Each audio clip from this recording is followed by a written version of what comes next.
Hey everybody, Jaycie here. We have another hot seat for cartwheels and banana peels. We are having some unique and different fun this month that I'm sharing with you. So I have with me today, Denise, with me, what did I say? Good Lord. With me today, maybe I said it, There you go. Denise Brown. I don't know. Who knows, y'all? I don't edit and it's okay. So I'm really excited to have her sitting here in the hot seat today because Denise is like, I don't know. Is it a brand story? Is it an origin story? I mean, what do I share from the story? And that is something I do hear from you guys a lot. You don't know what to pull out, what to tell, what not to tell, how long your story should be, where to share it, so on and so forth. But before we dive in, I want to ask Denise, will you please share though who you are and what it is that you do? And we're going to jump into this. Okay. I am a coach for women. I coach mothers and adult daughters who are in conflict in their relationship, and I help them transition from that conflict to friends for life. That's right. I love that. Love that. And guys, I know I always look down because I'm making notes, right, y'all? So, but I think that's such an amazing piece because a mother and adult daughters, or I don't have daughters, I'm a boy mom. But as my kids were grown up, well, one's like this far from being grown up, it's a few months away. But transitioning to being their friend as well as still their parent is a whole different thing. And of course, I have a mother. So Sophia, I love what you do. I just want to say that. Yes. And it's just something that I really truly believe, because I think we see those unique relationships. We see them go very, very well in many, many cases. And, here's this generation gap, but we can look at each other woman to woman and learn how to be friends and learn how to do that, not just for themselves, not just for the mother or the adult daughter, but for the generations to come. Yeah, I think that is super, super amazing. And hey, mom, if I share this part out in the world, we are really close and we've had some times where we weren't, Oh, yeah. right? Yeah. And, roller coaster. Yeah, so sometimes we're like, are you serious right now? So I think, yeah, I'm definitely a huge advocate of being able to be close to your mother or your father. But because I'm a daddy's girl too, but I think it's amazing what you do. So let's get into this. Okay. So when you decided to jump in the hot seat, you had a story in mind that you wanted to share. And Yep. initially what you said was like, hey, how do I chunk it down and kind of repurpose it? So tell me the story and my ADHD brain will kick in for you and we'll start working on it. Okay.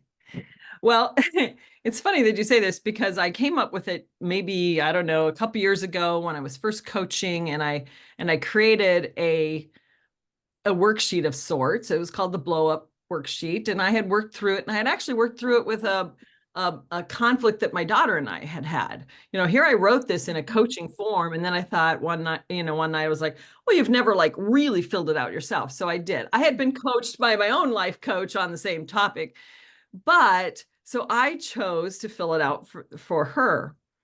And then like a month later, it was sitting on my desk, and I looked at it and I thought, man, you should go through that blow up that you had with my mom. Okay. Because I coached either the mother or the adult daughter, it doesn't matter. But I said, you had that, and it keeps coming back. We were no longer in conflict about that moment, but in my brain, it was just a moment that kept coming up that I would rather have shelved and forgotten about, because she had some uglies in the moment and I had some uglies in the moment. And I call it Bunnygate. Interesting. That one, oh, that's good because that right there, I'm writing it down because Yep. that is definitely an attention grabber, which I'm sure you know because you did the wonderful, beautiful, dramatic pause, which that means Yep. people are going to lean in and they're going to ask you what the hell that is. So that's good. Yeah. So Bunnygate started just a little setup as far as what I can do. I am 6 years into my marriage, into my career. I work in a market research department. And at that time, it would have been the early 90s, the time of the blow up. very early 90s, and we wore suits. Okay. Well, I was pregnant. I was very skinny person that was very pregnant, straight out front. And back then we didn't show our baby bumps. We were still wearing jumpers. So my mom had seen the new jumper, and I was fussing about having a blouse to wear under it. And I was this was my first baby. I was pretty upset with the fact that I couldn't wear my suit anymore. All right. So I was fussing about this. And when I was little, my mom made all my clothes, and then she taught me how to sew, and I made all my clothes. So, and at this point, I hadn't made those suits. I could, but I hadn't made those suits because I was working, and we just went out and bought them. She said, come on over. She had her little fabric shop in her basement that she sold to her neighbors and stuff like that. And she says, I got some fabric. I'm going to make you a blouse. So I came over, and she pulls out this fabric with bunnies on it.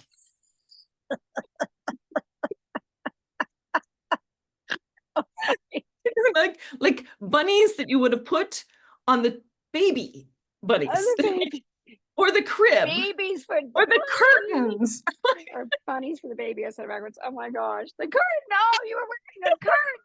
We're like, do you see what I'm saying? So here I am. Okay. Basically, this person, executive market research analyst that I was, and she's suggesting bunnies.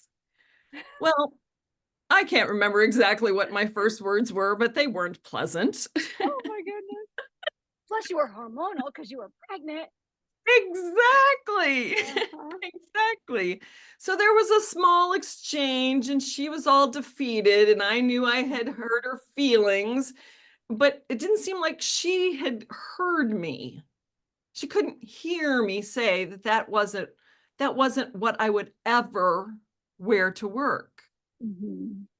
And I was completely frustrated, and I don't know what, I started bawling because here comes the hormones. I'm just bawling, and I have always been the one in a conflict that yells and screams and shouts and cries. That's me, something I've had to work on. I can pretty much not do that anymore, but at the time, and the hormones. And I remember, fast forward to the next moment in this scene that I'm remembering, because right now this is, let's see, my daughter's 33, so this is like 31 years ago. I am laying on the basement floor in the midst of all these fabrics around me, looking at the scene, bawling my eyes out, and my mother is looking down at me, screaming, "You're gonna hurt the baby!" Oh my goodness. And she put the fabric away, and this has never been mentioned. But the reason I tell this story is that I have a saying when I work with my clients. Becoming a friend to your daughter requires seeing her as the woman she has become. Yes. My mother had no concept of what I wore every day. She never saw me at work. Okay. She was flipping back into probably my own childhood, whatever it was that she was seeing me as her child having a child. Yes. I was 29 years old. Oh goodness. Yeah. You weren't even a child. Yeah. I wasn't 20 something, young 20 something. Right.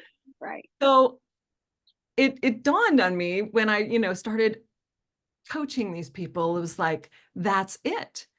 My mother was caught in some sort of whatever it was, and I don't want to say because that was her and that was her thoughts, but she didn't see me as who I saw myself.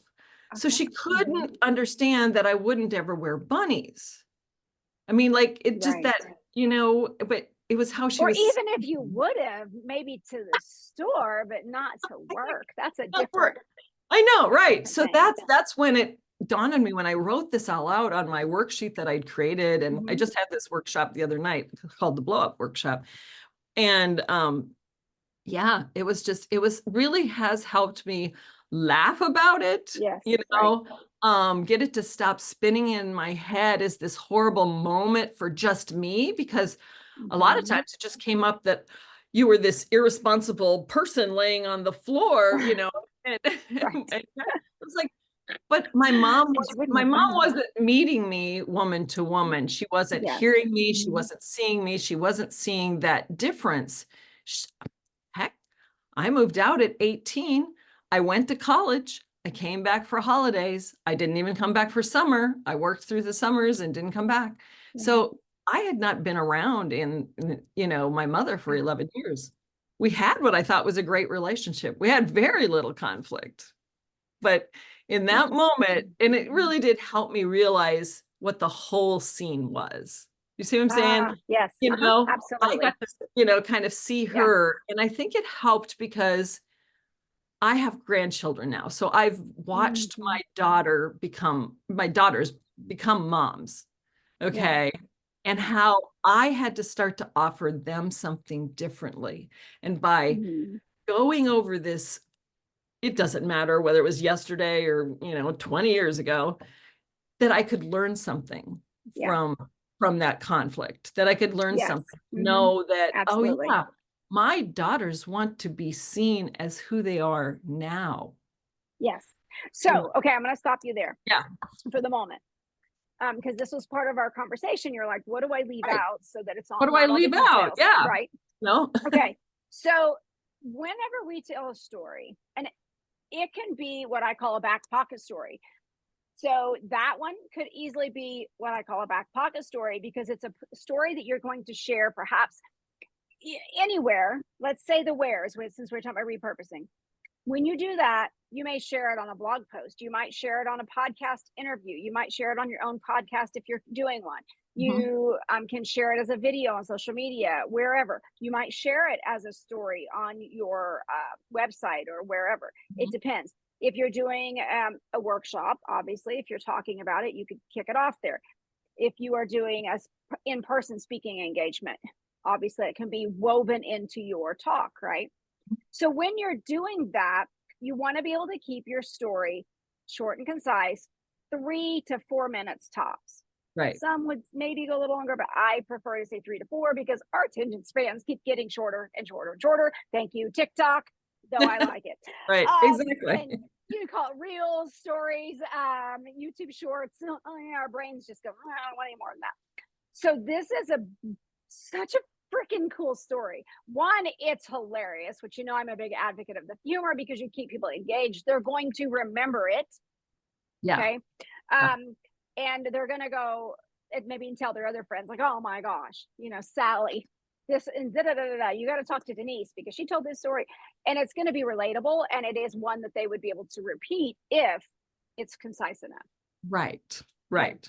Yeah. So things that got me were, it doesn't even matter to me that, and I honestly, I don't, you could say that, hey, I did this. If you're talking about the blow up worksheet, Right. let's say that Right. it was in that context, Yeah. you could say, this is one I did for myself on the blow up Right. worksheet. R- That's it.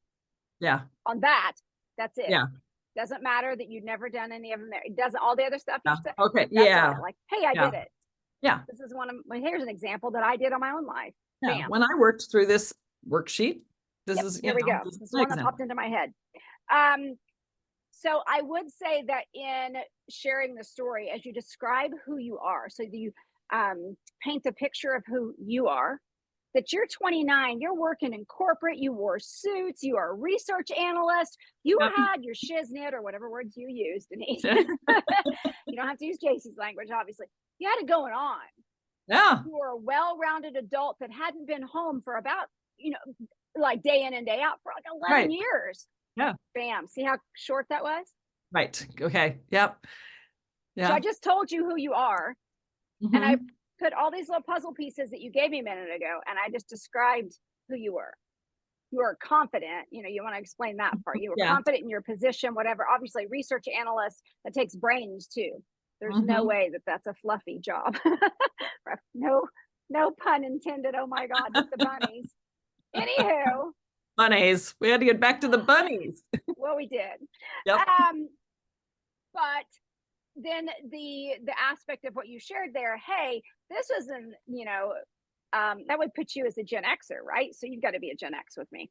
So Gen Xers didn't show baby bumps. We hid them. Needed a jumper. Too big to wear the suit. You were upset. You were disappointed you couldn't wear the suit anymore. Mm-hmm. Still see how much, can you tell? Can you feel how concise that is? Mm-hmm. So, hey, you were a seamstress, but your mom, whatever. Your mother was a seamstress. And so she's like, I'll make it. That's all I needed to know there. Right. Right. Okay. Got it? Yep. Okay. So mom's like, hey, come over. I'll make you something. You go over and she picks out bunny material you would use for a curtain or the crib of your child. Not something a research analyst would wear. Mm-hmm. Next thing you know, hormones hit, you're on the floor in tears. Again, see how I just made it? I just cut all the other stuff away. Yes. Yes. That's what it needed. I mean, it's like, that's all you gotta do. It's like, you don't need all that. It's interesting. It's interesting to you or us when we're in those stories ourselves, because we're like, and I'm ADHD. So anybody out there listening, watching, we like to tell all the backstory, all the background, but the truth is we need to cut it out when you're trying to make your story concise in a particular setting. When you're hanging out with your friends, your girlfriends, and having a drink or having a whatever, that's a little different, right? Then we get to tell all this stuff because no one cares. Yeah. They're like, hey, and they tell it and they share. And so you do all that, you're on the floor, there was something else you said there. But anyway, so I will say this would be good, in my opinion, to bring into it, because your mom, not having seen you day in and day out, still seemed like she saw you as a little girl. Yes. Unfortunately, what did Denise do but go onto the ground because of hormones? Act like a little girl, you're right. So you can make fun of yourself there, is what I'm saying. Yeah, and that's true. That is very true. That's what I was doing. I came into the house, which happened many times during those years, and I instantly felt like the child. And you can say that. That's another part of that story. And so guess what? Your energy even literally shifted into it. And then with hormones on top of it, you're literally on the floor having a tantrum, maybe not kicking and screaming, but very upset and crying. Yep. And so do call it bunny gate though, because that's freaking funny, by the way. Don't lose the bunny gate. That's totally, you're like, you have to have that. That's hilarious. Oh, totally. Yeah. That's even the title, maybe, depending on how it's fit together right. Bunny gate, or I feel like, some of the result of it was, I mean, she didn't see me as who I was, but it actually, the moment caused some disconnection. Okay. Because then obviously you have to, I'm sorry. Well, we lost that connection because we weren't on the same page that we'd always been with fabric and, whatever. And, and that's what she wanted too. She wanted to go, oh, you could make it this way and you could make it this way, and we used to do that all the time when we were creating clothes for me or for her or for someone else. Yeah. But she didn't know you those years as you had grown into a woman. Right. And so you weren't the same person technically that she was. No. She had still in her head. You were different. Yeah. Because you weren't that young woman. You're a young woman, but you know what I mean? Yes. Okay. Lost it. Hang on. So then what is the outcome of the story? Obviously you've got the story. There's the blow up. Then whether or not the two of you said it kind of she put the material up and that was it, right? It wasn't mentioned again. Did you even work through it? No. Okay. No. So that's a part of the story. It's like now it literally, not just the material, but the whole story got put on the shelf. Yep. Because that gives them that visual, because that happens often, right? And in this case, and this may have happened to other people, it disconnected us from something that we had always done together. Okay. And so that's a very key point. And it is. Again, it not only disconnected, but you don't have to use analogies like I do, but to me, I keep seeing it because I'm seeing like she literally picked the material back up or whatever, said, forget it. Yep. and put it on the shelf and away Yep. from it. So Yep. now it's away from the material and this whole process and this woman that I don't even know that's on my floor. You're going to hurt your baby. What are you doing? So I think I think that's an amazing story to say. Kids, it gives an example. It gives when you're in a workshop or in a talk that you're giving. It gets people. It's going to hit them on an emotional level, and they're going to, oh my God, that's me. I've had one of those moments with my mom. Mm-hmm. Now, where did that lead? How did you handle it, or how do you want to pivot that to, hey, we didn't deal with that situation, and then it kept coming up for me years later. It's my computer again I've today. fallen down. I switched what it's sitting on and it just vibrates right off. Anyway. Oh, I was like, I'm making it fall. No, earthquake, Denise. I thought, and I've told you that story, but I forgot to tell you that my dad in his sweet little way came down the stairs and stood there. Okay. And I remember him, is she okay? Kind of thing. And then, then I screamed something and he knew that we were in the middle of a fight and he just shook his head and thought, oh, there they go again. And that's okay to share that. Yeah. I mean, you could easily say, and my dad, there he stood. Yeah. What's happening? Is she okay? And, Yeah. and then he realized it was not, and he's like, I'm out, however you would say it. But you can still put that in there because, again, it would show sometimes it's not just mom. Now, dad didn't even step up because he doesn't know what to do. Our generation, our parents didn't have a clue. And he never knew, it was like, Yeah. Well, always, reminds me of, I've told this to some of my clients too before. It's like, okay, there's your family dinner. And there you and your daughter are in the kitchen and you're just and Uncle Joe's yelling from the corner going, can't you just get along? Yeah. And no, not always. I like that. That's a good one too. I love it, Denise. You're very humorous. Okay. So that's a story right there. And then however you want to take it, however you want to transition it to me, this is definitely one that you would transition into what could have been done differently or, whatever, so that people know that either they need to work with you or they need to attend a workshop or, hey, this is what we're going to get ready to move into in the workshop, whatever the case. And it could even just be that you don't necessarily have the result, the solution, if you were getting to ready, my brain, getting ready to move them into working on their blow up worksheet. Yeah. Yeah. Say, hey, let's work on your story because now, right? Right. So that's also a great time to add in there that, hey, you can work with a story that's 10, 5, 10, 15 years old, whatever. Yeah. So as that, but that's a great lead in. So you see how you can repurpose that particular story in a whole ton of ridiculous ways. Yeah. Okay. Yeah. Because that's a funny one. I like that one. That's a funny story in of itself to be on cartwheels and banana peels, just saying, like other than this, but like in the round table setting. Yeah. The virtual kitchen table. Yeah. I like it. Yeah. Because they would love it. They would love to hear it. So, okay. Now you also, did you not tell me that you had a story or one in your mind that had to do with your own adult daughter or daughters? Yeah. The brownie story. Okay. I thought you said that and I was like, did I get crazy? Yeah, I said it sometime to you, I think, the brownies. So one day I walked into my daughter's house. She knew I was coming. She probably had me located and all that stuff. So she knew I was coming and she lives 100 miles away. And this was early on. She had two tiny children, 2 and probably 6 months old. And I came in and she was fixing dinner for us. And I came in and I brought in what I was bringing, whatever I had told her I would bring. And I saw the brownies on the counter. And I proceeded to cut the brownies. I didn't ask. So I was in trouble.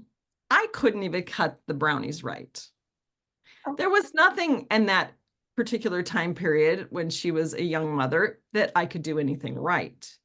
But it was the brownies that kind of brought it to a head because I didn't cut them right. And all I remember doing it was after I'd cut them, I was like, and she tells me that's not how I wanted it done. I'm like, that's how I taught you how to do it. That's how we always do. All right. So I went back and I've kind of worked on that using some of the tools that I use in my coaching. And I realized that if I had treated her as another woman, if I had entered her house, this was her house. She was married. She had 2 kids. This was her house. If I had walked into my best friend's house, would I not have said, you want me to cut the brownies? A simple question. She would have said no, and I would have honored her no. Or she might have said, yeah. Guess what I would have said? How would you like them cut? How many brownies do we need today?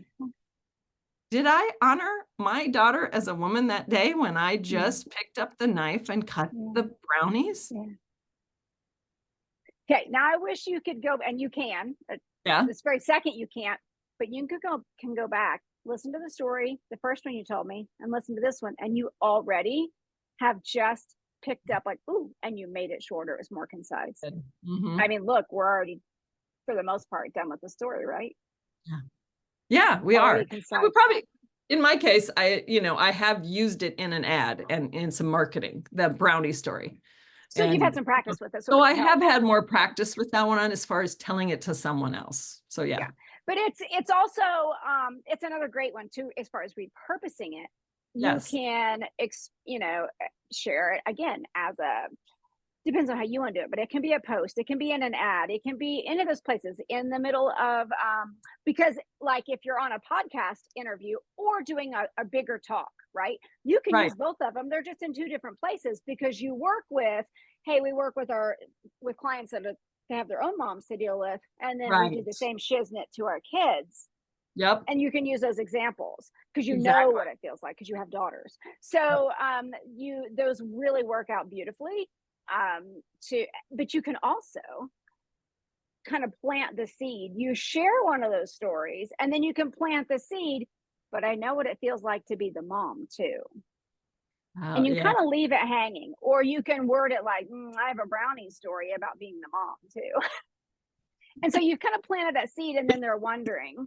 And then depending on where you're sharing it, because if it's a podcast interview as the host, guess what I do? I'm like, well, I want to hear the brownie story. So let's get back to the brownie story, right? It's like, wait, we didn't talk about the brownie story. I want to hear that yet. So it plants the seed. So when you break these stories down, because you could even, of course, you work with mothers and daughters, but there could even be a different angle to come in on the bunny gate story, because you could be talking about, so you get to repurpose this one. Okay. So when your dad sees you at odds with your mom and he doesn't even freaking know what to do. He didn't know what to do. He didn't know how to handle it. He's like, okay, everybody's alive. I'm out. Whatever. Yeah. And all he came in on was seeing you laying on the floor in a mess and tears or whatever, right? This is He's my thinking, am I supposed to head. call 911 now? Right. Is she okay? Is the baby? And especially if she's like, you're hurting the baby. You're hurting the baby. If he heard what's that, going right? on? Who knows what he heard. So there's a different angle that you can come into that story and start kind of in the middle or almost the end of the story before you explain the story. Yeah. So you get to tell the same story again, but people that may have heard you tell that story however many times as possible, all of a sudden now they're hearing it differently.